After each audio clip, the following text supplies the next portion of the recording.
You are listening to The Real Estate Ride. Make sure to subscribe and enjoy the show.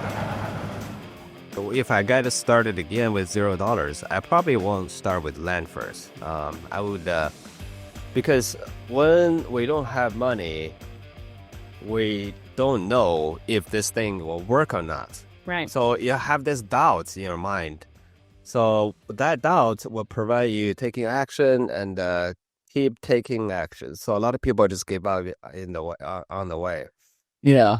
I would try to build something first, and maybe try to earn my first 10,000, doing whatever I can. And when you have money, you have confidence, and then you can try land flipping, and that will work. Hey, everybody. Welcome to the Real Estate Ride podcast show. Hope you're doing well today. We're going to dive right in, and we have a special guest, Ray Zhang, who is in Florida. He is a land flipper, land dealer, whatever. Deals with all things land, right, Ray? So welcome. Absolutely. Thank you, Jay. Thank you, Annie. Absolutely. Good to be here. We're happy to have you. So, Yeah, we're excited to talk to you today. Ray, we haven't actually done any land deals. We have been it's new for us. We have been in real estate for 20 years and have never purchased a land deal. Uh-oh. We've heard this is Yeah. the way to go, though. You know, more and more people are investing in land and flipping land. And Jack Bosch is a good friend of ours, and we know he's been doing land for a long time. We've known you for a little while, at least from afar, I guess, maybe both of us from afar. Yeah. But we're happy to have you here and to learn all you can teach us and our students and audience about land. Absolutely. I think land could be the easiest thing to do. Everybody can do it. No matter how busy they are, they can spend a couple hours a day to get it done. And you don't have to be there. You don't have to do nothing with the land. And you can just buy and sell. So easy. Yeah. Virtually. That's awesome. Yeah. What made you decide on land, or how did you get involved in land? I was a car dealer when I was in Hawaii. And, sometimes the business starts around 9 and ends around 6. So I was like, is there anything else I can do? And because the time difference, normally Hawaii is 6 hours behind. And so I wake up pretty early, about 4 or 5. So I start to learn land flipping. And it's already like 10 or 9 here in Florida. So, I heard about land. I had been trying a lot of different things, houses, apartments, and none of them really work for me. So I was like, let me try this land again. That could be my last adventure before I give up this thing totally. So I try land, and it worked. And, I was in Hawaii, I buy and sell land in the mainland. I don't have to go there at all. Yeah. I don't need to see the land, I just become very profitable, more than what I was doing in Hawaii. So Yeah, land seems to be very hands-off. So, with apartments and houses, you have to be pretty hands-on. Whether it's you have somebody that you're working with that is your boots on the ground, or whether it's you personally being boots on the ground and at the projects, you still have very, design things that you have to deal with. And if you're buying and holding, then you have to deal with renters and all kinds of stuff. So I can see where land is really kind of like a hands-off but perfectly profitable option for real estate investing, really. yeah, and it's also not only a very good money-making strategy, it's also a very good money-preserving strategy. So you win either way. So if you sell it, you earn a profit. If you don't sell it, you hold it. Land actually appreciate more than houses as far as percentage. So when I first moved to Florida, I bought some land at half price of the market price.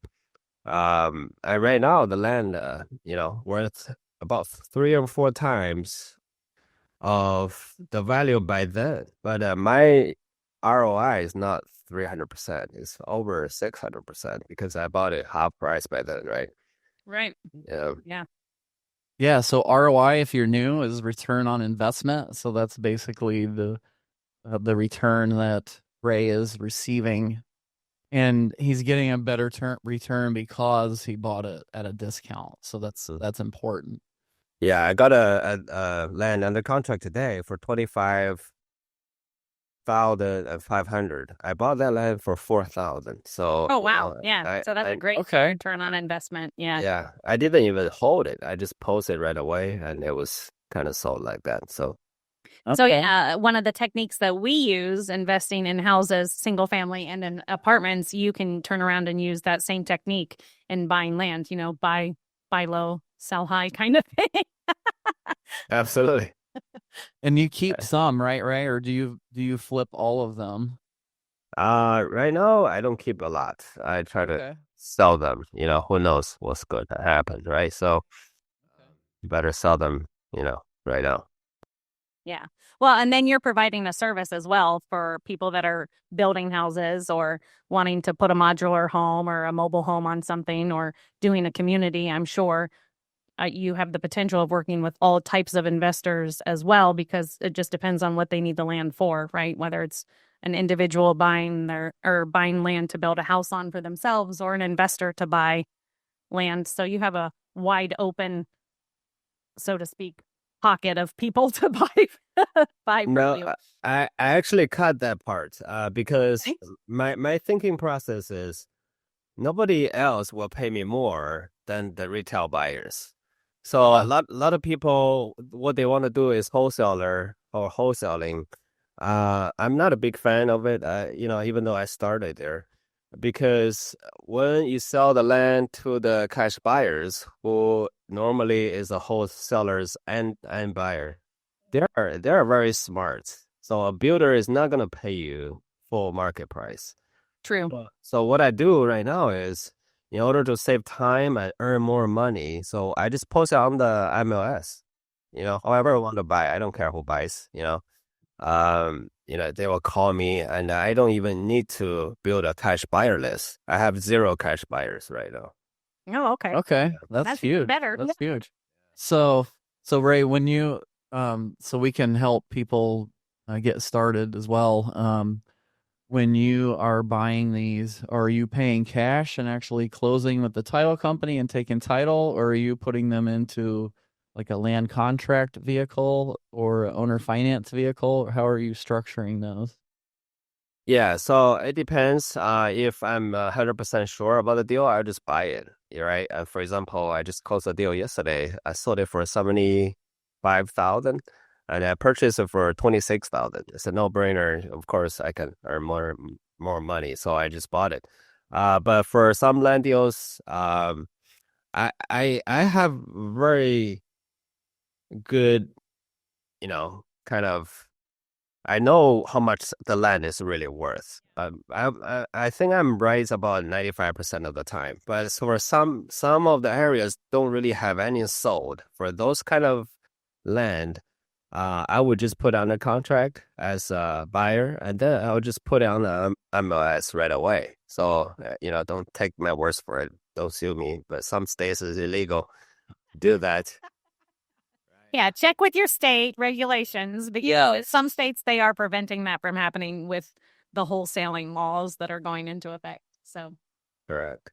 Yes, And then if I find a buyer that way, I would just close it, and then I'll sell it to them. So that's similar to what used to be called a sandwich lease deal here in Ohio. In Ohio, that's illegal these days. Yeah, I call it pizza deal. Yeah, yep.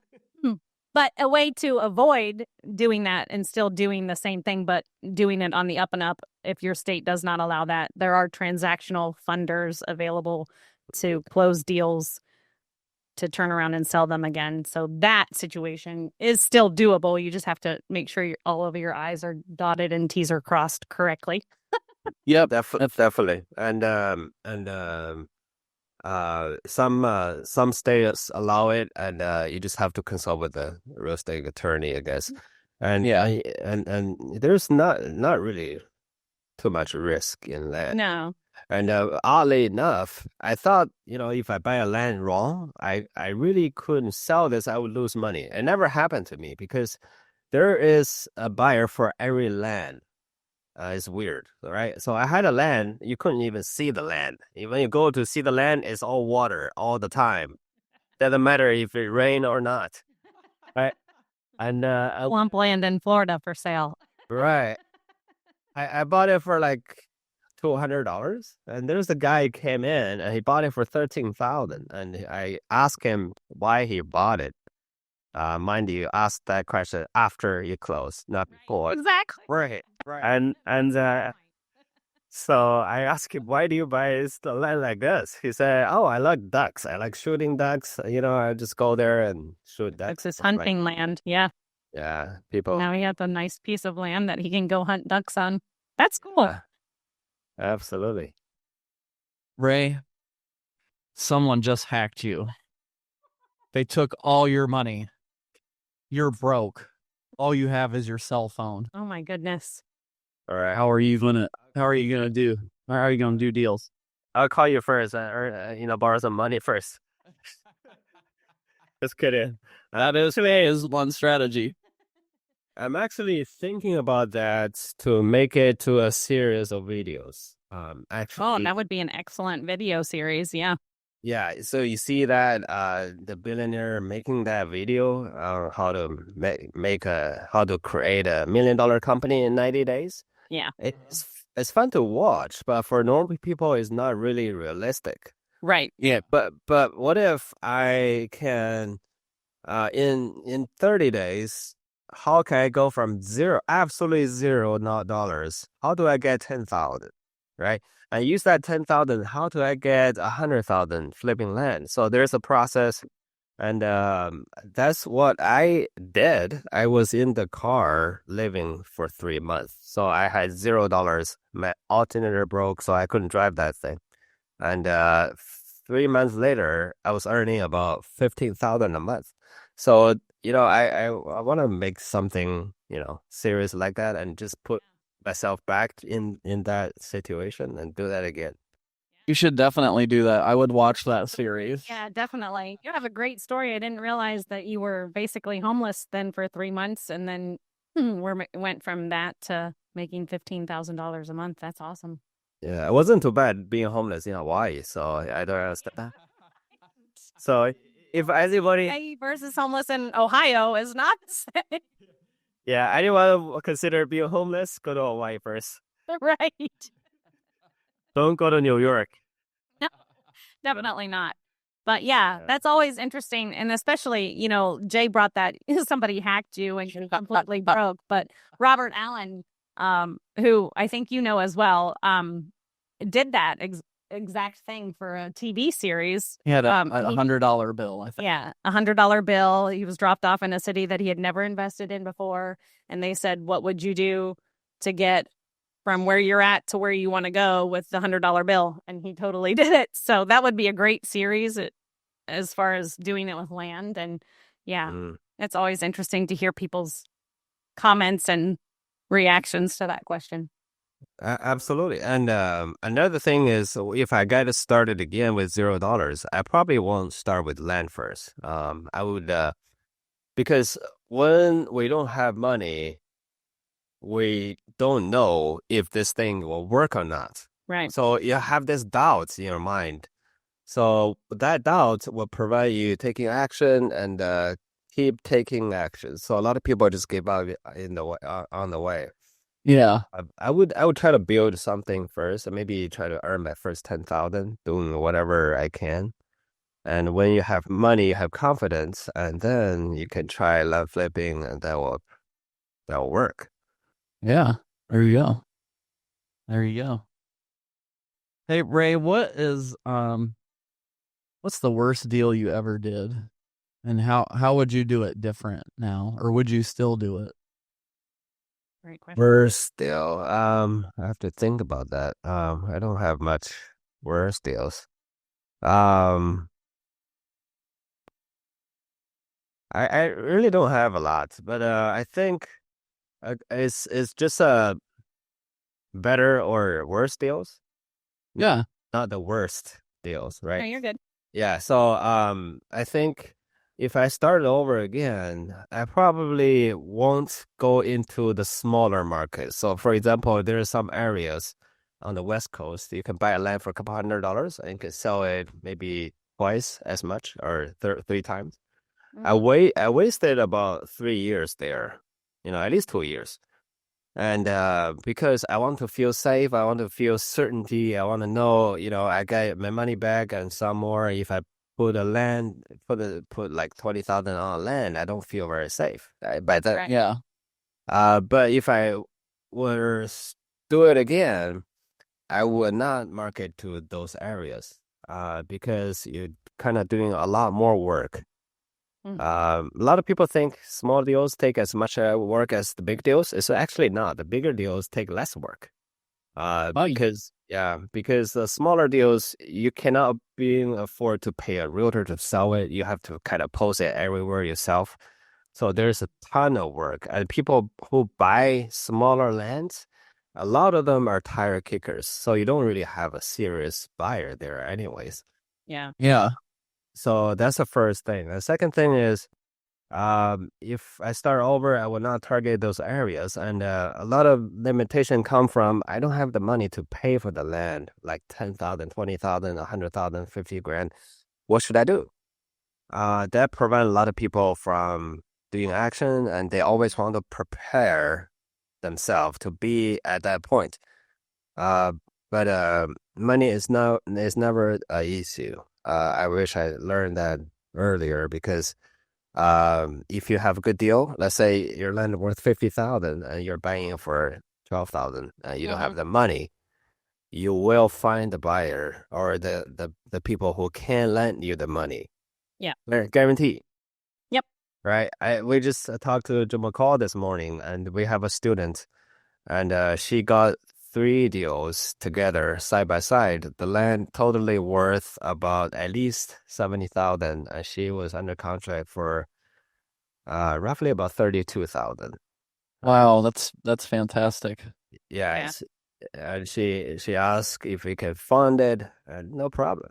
That's never an issue. So Right. So that is a key point right there that you just made, Ray, which is you can do land deals if you don't have money.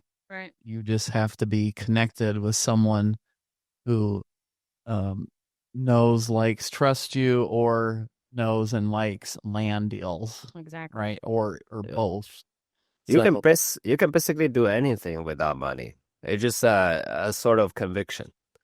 Good point. Commitment. Yep. Yeah, you guys didn't come from rich family, No, right? No, definitely not. Maybe Jay did, but No.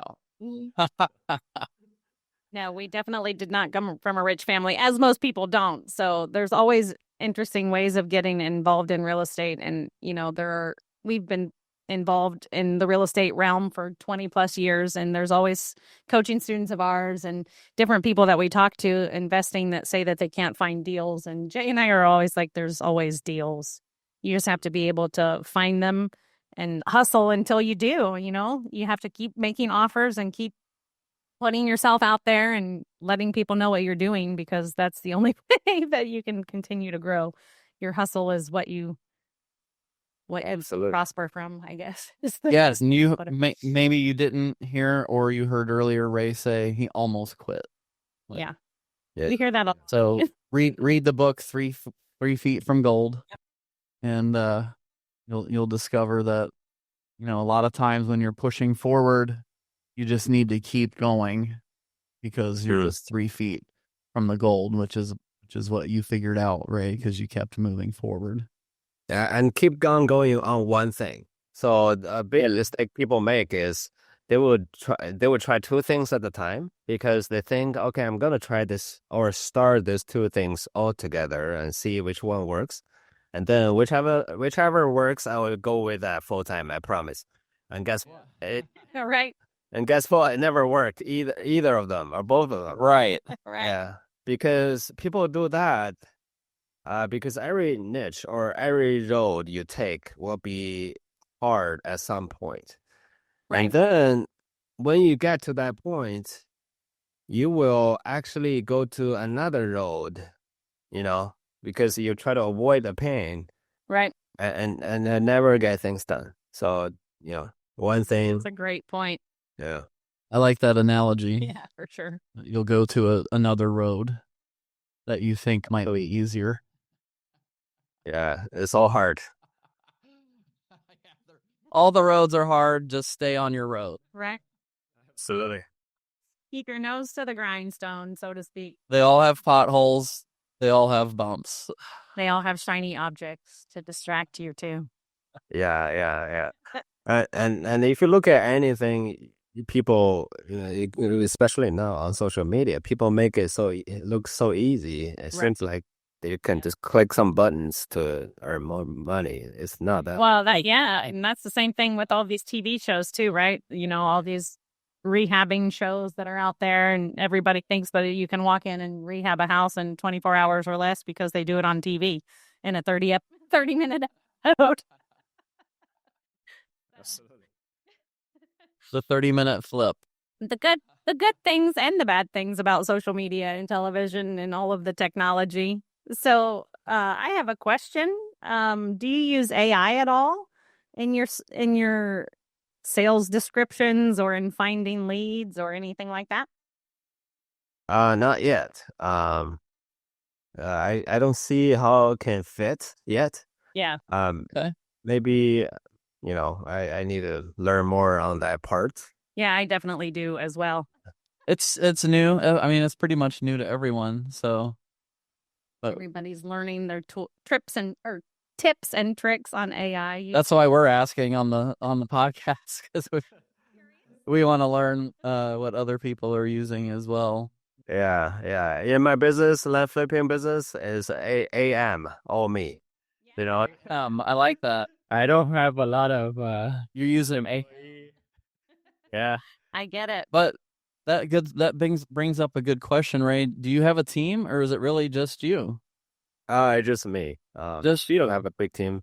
Yeah. So if you break down the land flipping business, the way I do it, there's only 6 easy steps. The first one is choose a market, which can be done in 5 minutes, and then you make offers. We download the list of the landowners. We send them a percentage of the value offer letter.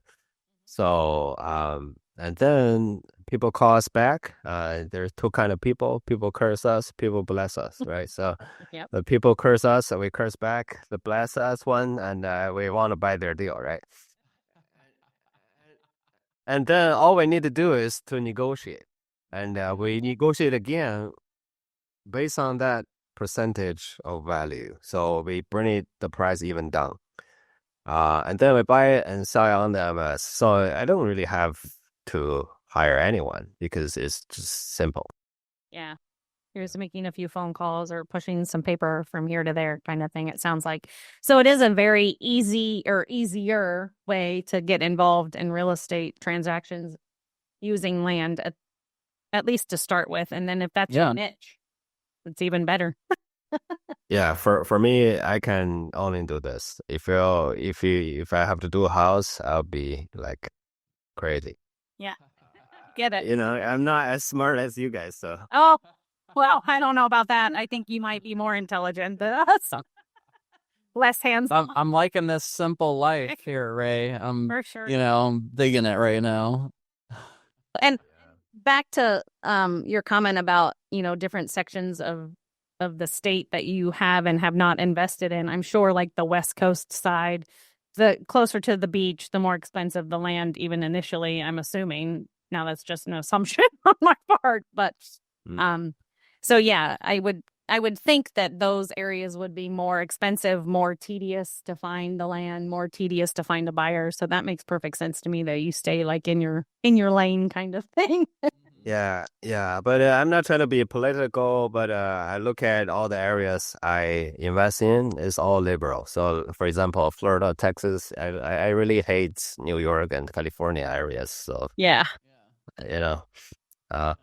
But people are moving out of those states anyway. Yes, so. they are. Yeah. A lot. Oh yeah. Grows, Oh yeah. So, yeah, Have- that makes sense. What what's your best creative deal, Ray, that you bought with basically no money, none of your own money? If I want to, every deal can be with no money. And I just closed that. That's the longest deal I have done. Just the one I closed yesterday. Oh, nice. Yeah, that was like 3.5 months. Normally, it don't take that much time. I actually just shared the story before we jumped on the call. So, do you want me to say that again? Oh, yeah, sure. Yeah, definitely. Right. So I put under contract with the owner, and then she asked me, Ray, when can this is the same date. We are under contract. She said, Ray, what time can I get my money tomorrow? I was like, Oh, it's not that fast, right? So, but I kind of said, I have been doing line for so long, kind of sense that urgency. Normally, people who are that urgent, they will not only call you, they'll call other people too. Yeah. So what I did after the call was I went to the bank and got a notarized paper. The paper is a memorandum of contract. So I kind of lock her. Yep. yes. So I filed that with the Connie. So for people who don't know that file is called memorandum of contract. So with that, if you file with the Connie, she cannot sell it legally again to other people. It clouds the title. Yes. Okay. Yeah. Not surprisingly, 2 weeks later, I got a call from other title company, not the same title company I had. And the other company said, Ray, we're going to close on this land. When are you going to release the memorandum? I almost said, I can release it right now, but I look at the number. I was like, who are you? Right. And he said, I'm the, whatever buyer's title agent. We're buying this land. You have to release that. I said, I'm not going to release that. Give me some money, right? Right. And then I talked to the other second buyer. I said, what's your term, right? Just tell me, right? What do you want? Because that guy is not a land expert. He doesn't really know how much the land is really worth. He thought the land worth about 40 grand, but it's truly worth about 80,000. Oh, wow. Yeah. So she said, absolutely. That's why you do land, right? And he said, Ray, I want 7 grand. I said, I cannot do that. I can do 5,000. So he finally agreed, which is about 2 weeks after. And I said, I'm going to pay you the 5 grand. Just tell your title company to release your memorandum. He filed the memorandum again, too, right? Because he knows what he does. Yeah. And then we agreed, and the seller all of a sudden called me. And the seller said, I'm not going to sell this land anymore because my brother is moving in. I was like, in that crappy no roof, shed there. And she said, yes. I said, okay, fine. There's nothing I can do now. So I kind of let it sit aside. And after about a month later, I got another call from a third buyer. Oh. And third buyer came. The third buyer came and said, Ray, you're going to release that memorandum for 4,000. Otherwise, my attorney will send you a letter. I was like, The free letter. I was like, dude, send it today, right now, right? And he said, By email, just email it. right, just do it right now, right? And he said, be on the lookout. That's what he said. Oh, my goodness. Yeah. And but that guy don't know what he's doing. He didn't file the memorandum. But I later on find out why the seller want to sell it again, because that third guy doubled the price. So he tried to pay 50,000. And then after a couple of weeks later, we kind of stuck there again. I never got the attorney letter. I was looking for it. And the seller called me again because I was always nice to her. And she said, Ray, just give me that 26,000. I'll do it right now. I said, fuck, you got it. So I work with the title company. I pay the first guy. And I was really worried. I thought the third guy filed a memorandum too. Yeah. So he's really hard to work with. I would assume. But I close it, no problem. Title insurance gave it to me, and I sent a text to the third guy. I said, now I'm the legal owner. You can make an offer to me. But don't send me those bullcrap 40,000 offers. Send me 80,000 is yours. All right. And he got so pissed. I'm sure. You just say, or you can still send that letter that you mentioned a month ago that I beat. I was just calling because I haven't received your attorney letter yet. I started with, now I'm the legal owner. I guess you can save some money on your attorney fees. Oh boy, the fun we have in real estate. That's a great story. You know, that is a fantastic story. There's a lot of moving parts in there. Right, for sure. So yeah, make sure if you're doing land, listen to Ray, like file your memorandum. Yeah, absolutely. Otherwise you could be in trouble. You know? Yeah. Ray, how do our listeners and everybody out there get in touch with you if they're interested in finding out more about what you do and if you can help get them started and all of that good stuff? Yeah, for sure. If they have any questions, they can just send me a message on Instagram. I'm not sure if as old as Jay does, we pick. Just kidding. That's Instagram. Kidding. Yeah, but my Instagram is virtual flipland. Virtual flipland, one word. Virtual flipped land? Yep. All together. Okay, awesome. I love that. Yeah. And you can do land too if you're 18 years old, like Ray is. I had a student. He is 15. 15. Oh, that's awesome, man. Literally. Yeah. That is so awesome. Our daughter flipped her first house when she was 16, so we've had some youngins too. Yeah. If you don't mention it, I thought you were his daughter. So She'll take that compliment. He will take that compliment, man. No, I'm 1 year younger to the day, actually. We both have the same birthday. So, Oh, really? yeah, he's turning 50 and I'm turning 49, and I remind him of that often. Every day almost now, because it's approaching soon. That's awesome. Happy birthday to you too. No, Yeah. thank you. Thanks, Ray. Well, it was really good to talk to you, man. Get to know you more. And please reach out to Ray if you want to connect and learn how to do some land deals. Absolutely. Have a very, very blessed day. Yeah, thanks for coming on, Ray. We appreciate it. Take a day. Take it to Annie. Hey, everybody. It's Jay. This is Annie. We are so grateful for you joining us on our podcast and listening in and participating. We want to offer you this additional free bonus, and that is joining our Facebook group. Yes, where we will have other individuals, not just us, but having conversations on all things real estate, and we would love to have you join us. So just click the link below and head on over and join our group. Thanks, guys. We'll see you on the other side.